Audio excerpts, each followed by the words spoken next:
I've climbed up here on top of the white building to kind of make a point to you guys, and that is to give you guys a piece of advice that was given to me by several scenario players and producers over the years, and that is that scenario games are a marathon, not a sprint. And the easiest way to show you that is to take you for a ride.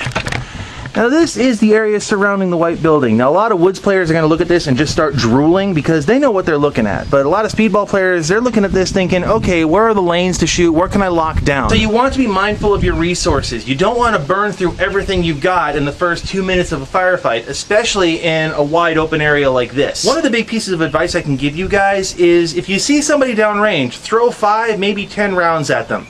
If you see them duck or flinch or move out of the way, then yeah, that person's somebody you want to engage. But if the balls aren't even getting through to them, ignore them. Well, keep their position in mind. You don't want to just completely ignore them, but move on to a different target. That person's probably not going to be moving up, and if they are, you know where they're coming from. Also keep in mind that you probably only have 4 pods on you at any given time. I'm just going on average out here. Anything more than that, especially when you're slogging through the woods and such, not going to be really good for you because it's going to get way too heavy. So I know it's tempting in the first firefight to just throw all the paint that you can and get rid of all these people, but understand that you're going to be out here for an hour, maybe an hour and a half, maybe longer than that. So conserve what paint you've got and don't shoot it all in one person.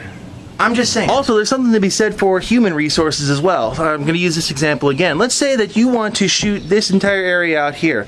Talk to your teammates and say, hey, I'm going to shoot this area. I need like 1 or 2 more guys to also shoot this area because there's a lot of area to cover out here.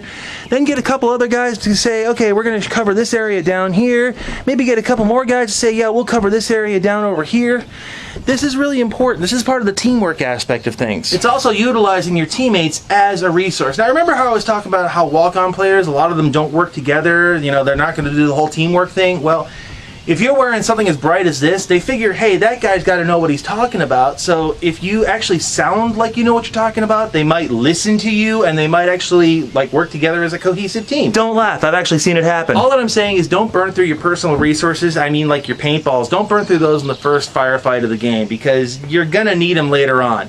And if you can, look at your teammates as additional resources. You want to be able to utilize other people, talk people, move them around a little bit, but that's another thing entirely, and that's another video series entirely, and I don't think it'd be really wise to try to cover it in this series. But for now, I'm just going to tell you that this doesn't really work the same as it does in Speedball, so get comfortable, you're going to be here for a little while.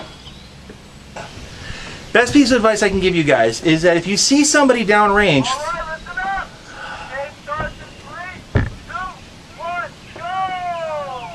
I should mention that I'm filming this during active gameplay, so I've got a radio on me for the referees just so that I'm way out of the way of those guys.